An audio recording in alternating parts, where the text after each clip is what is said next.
अंतरिक्ष और ब्रह्मांड हमेशा से ही इंसानों को अपनी ओर आकर्षित करता आ रहा है। अंतरिक्ष और ब्रह्मांड को समझने की रुचि साल दर साल बढ़ती ही चली जा रही है और इसी कारणवश पिछले कुछ दशकों में इंसानों ने अंतरिक्ष मिशन करने और इस रहस्यमय ब्रह्मांड को समझने के लिए बेइंतहा पैसा लुटाया है। नासा और स्पेसएक्स जैसी स्पेस एजेंसी तो अब एक कदम आगे बढ़ दूसरे ग्रहों पर इंसानों को बसाने में जुटी हुई हैं।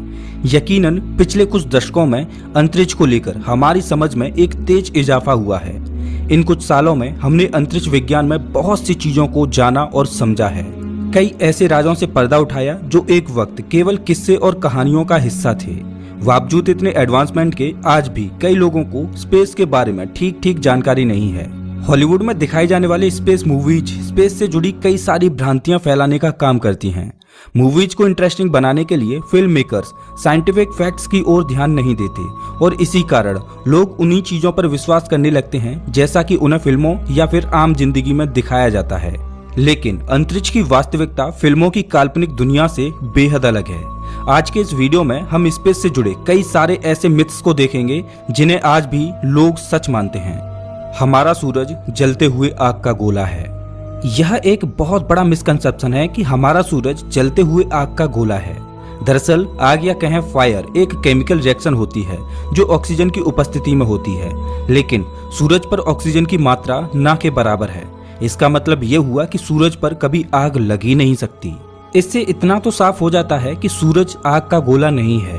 अब आपके मन में यह सवाल आ सकता है कि अगर सूरज आग का गोला नहीं है तो क्या है, और अगर ऐसा नहीं है तो सूरज इतना चमकदार और गर्म क्यों है? मैं आपको बता दूं कि सूरज की चमक और इतने गर्म होने का कारण आग नहीं बल्कि न्यूक्लियर फ्यूजन नामक एक प्रक्रिया है, जिसके तहत सूरज के कोर में अत्यधिक दबाव के कारण हाइड्रोजन हीलियम में परिवर्तित होकर एनर्जी प्रोड्यूस करता है। सभी धूमकेतुओं अर्थात कॉमेट्स की पूंछ या टेल होती है। जब भी हम एक कॉमेट की कल्पना करते हैं तो हमारे मन में एक बर्फीले पत्थर और उसके साथ एक गैस और डस्ट से बने बेहद ही लंबे टेल का ख्याल आता है। आखिरकार हमने किताबों और फिल्मों में कॉमेट्स को कुछ इसी प्रकार से ही तो देखा है, लेकिन आपको बता दें कि यह पूरी सच्चाई नहीं है। कॉमेट्स डस्ट, आइस और गैस से मिलकर बने एक फ्रोजन ऑब्जेक्ट होते हैं। यही कॉमेट्स जब सूर्य के नजदीक आने लगते हैं तब उस दौरान इनमें मौजूद बर्फ और गैस पिघलकर भाप में बदलने लगती है और एक विशालकाय टेल की रचना करती है जो सूरज की दिशा से उलट होते हैं और सूरज की रोशनी के कारण चमकने लगते हैं। लेकिन क्या सभी कॉमेट्स ऐसे ही होते हैं? इसका जवाब है बिल्कुल नहीं। जब तक कॉमेट्स सूरज से कुछ खास दूरी पर नहीं आ जाते तब तक उनमें मौजूद बर्फ और गैस पिघलती ही नहीं है और इसी कारण टेल की रचना भी नहीं होती है।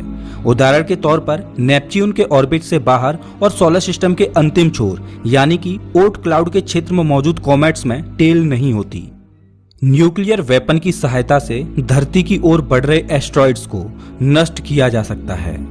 आपने कई सारे फिल्मों में देखा होगा कि एक रॉकेट की मदद से एक बम को एस्ट्रॉइड के सामने ब्लास्ट कर दिया जाता है, जिससे वह एस्ट्रॉइड कई सारे टुकड़ों में बंटकर नष्ट हो जाता है।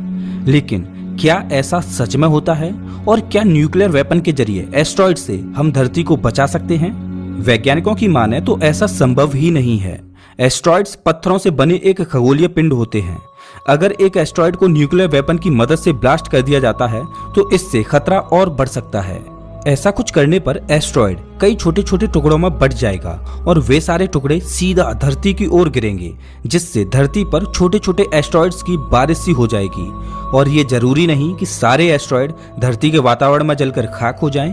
संभव है कि कई छोटे छोटे एस्ट्रॉइड्स पूरी तरह वायुमंडल में खत्म न हों और धरती पर ही आकर गिरें, जिससे एक भारी तबाही हो सकती है। इससे अच्छा तो ये रहेगा कि एक प्लान्ड मिशन के तहत धरती की कक्षा के नजदीक आने से पहले ही एस्ट्रॉइड्स की दिशा को बदल दिया जाए। हालांकि ऐसी टेक्नोलॉजी अभी तक वैज्ञानिकों के पास नहीं है, पर उम्मीद है कि भविष्य में हम इसे हासिल कर लेंगे और धरती पर एस्ट्रॉइड्स का खतरा हमेशा के लिए खत्म हो जाएगा। प्रकाश की गति ब्रह्मांड में हमेशा ही सबसे तेज होती है। 3 लाख किलोमीटर प्रति सेकंड की गति से यकीनन प्रकाश को कुछ भी पीछे नहीं छोड़ सकता। और ये बात बिल्कुल सही है कि प्रकाश ब्रह्मांड में सबसे तीव्र गति से ट्रेवल करता है। लेकिन यहाँ पर ध्यान देने वाली बात ये भी है कि ऐसा केवल स्पेस के वैक्यूम में ही होता है। प्रकाश की गति अन्य दूसरे मीडियम में कम हो जाती है, जैसे कि हवा या फिर पानी में। प्रकाश उस गति से ट्रेवल नहीं करता जिस गति से वैक्यूम में करता है। आज वैज्ञानिकों के पास ऐसे ही कई सारे तरीके हैं जिसकी मदद से वे प्रकाश की गति को बेहद धीमा कर सकते हैं। यहाँ तक कि कुछ पर्टिकुलर मीडियम में इलेक्ट्रॉन भी प्रकाश के बराबर या उससे तेज उस मीडियम में गति करता है।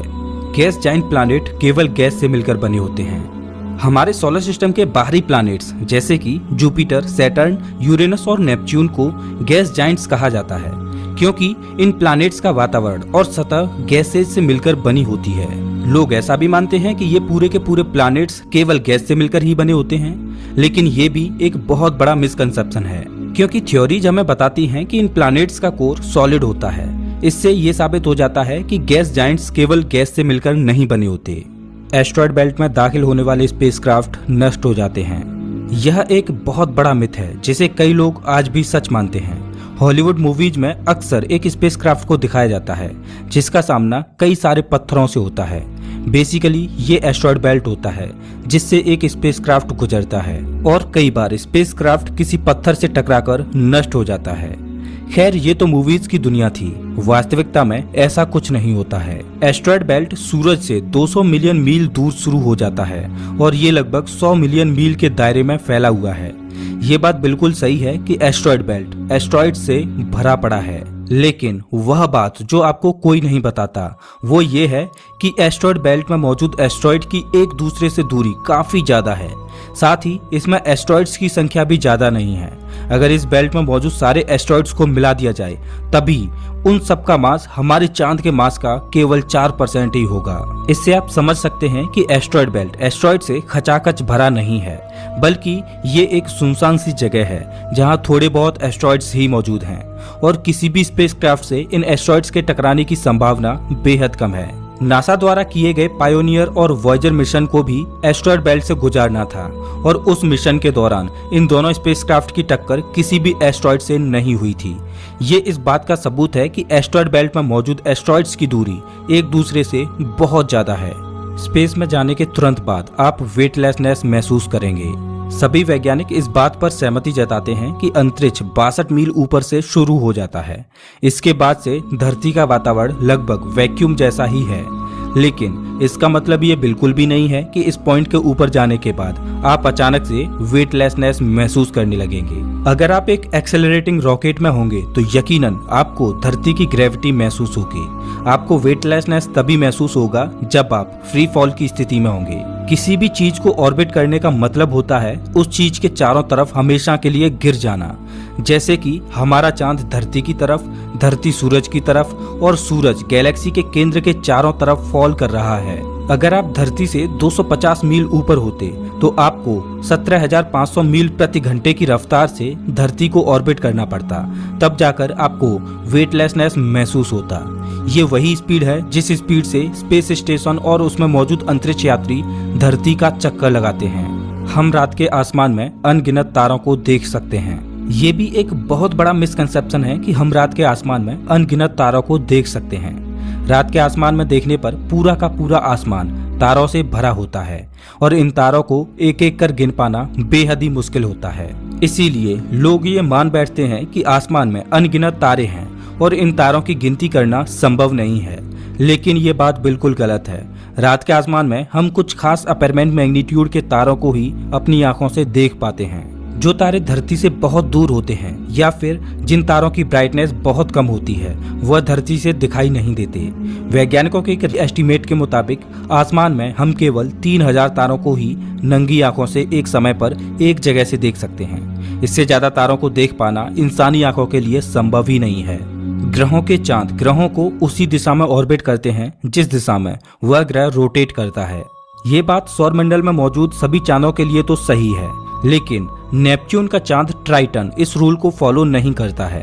ट्राइटन नेपच्यून का सबसे बड़ा चांद है और ये सौरमंडल का एकमात्र ऐसा चांद है जो प्लैनेट के विपरीत दिशा में चक्कर काटता है। ये चांद हर साल नेपच्यून के करीब चला जाता है और एक वक्त ऐसा आएगा जब इसकी टक्कर नेपच्यून से हो जाएगी। हम जल्द ही इंटरस्टेलर स्पेस में यात्रा कर सकेंगे। अगर आपको नहीं पता तो बता दें कि इंटरस्टेलर स्पेस दो तारामंडलों के बीच मौजूद स्पेस को कहते हैं। इंटरस्टेलर स्पेस सौरमंडल के आखिरी छोर ओट क्लाउड के बाद शुरू हो जाता है। अक्सर हमें मूवीज में दिखाया जाता है कि स्पेसशिप की मदद से अंतरिक्ष यात्री इंटरस्टेलर स्पेस की यात्रा करते हैं और इसी कारण कुछ लोग ऐसा मान लेते हैं कि जल्द ही इंसान भी इंटरस्टेलर स्पेस में यात्रा कर सकेंगे। लेकिन दोस्तों सच तो ये है कि हम अभी अपने ही पड़ोसी ग्रह मंगल तक जाने में ही असमर्थ हैं। इंटरस्टेलर स्पेस तो बहुत दूर की बात है। मंगल ग्रह हमसे केवल 2.5 एस्ट्रोनॉमिकल यूनिट की दूरी पर मौजूद है, जहां तक जाने में ही हमें 9 महीने का समय करंट टेक्नोलॉजी के अनुसार लगेगा। वहीं हमारा सबसे नजदीकी तारामंडल हमसे लगभग 4 लाइट ईयर्स की दूरी पर मौजूद है। आपको बता दें कि 1 लाइट ईयर लगभग 60,000 एस्ट्रोनॉमिकल यूनिट के बराबर होता है। इस हिसाब से 4 लाइट ईयर्स का मतलब होगा 2,40,000 एस्ट्रोनॉमिकल यूनिट। अगर हम अपनी करंट टेक्नोलॉजी के हिसाब से भी चलें तो भी वहां तक पहुंचने में हमें कई 100 सालों का वक्त लग जाएगा। वैसे देखा जाए तो ऐसा कोई रॉकेट जो हमें अल्फा सेंटोरी तक ले जा सके बनाना संभव ही नहीं है। एक इंसान की आयु लगभग 80 साल होती है, तो इसका मतलब ये हुआ कि अगर कोई एस्ट्रोनॉट 20 साल की उम्र से भी किसी ऐसे यान में बैठकर इंटरस्टेलर स्पेस का रुख करता है तो वहां तक पहुंचने से पहले ही एस्ट्रोनॉट की मृत्यु हो जाएगी। यहाँ तक कि कई पीढ़ियां बीत जाएंगी, तब भी हम दूसरे तारामंडल या फिर इंटरस्टेलर स्पेस में नहीं पहुंच पाएंगे। दोस्तों इस वीडियो में बस इतना ही। अगर मुझसे अंतरिक्ष के बारे में कोई मिथ्स छूटे हैं तो प्लीज कमेंट करके जरूर बताएं। अगर आपको ये वीडियो अच्छा लगा हो तो इसे लाइक करें और ऐसे ही मजेदार वीडियोज के लिए चैनल को सब्सक्राइब करें, साथ ही बेल आइकॉन दबाएं।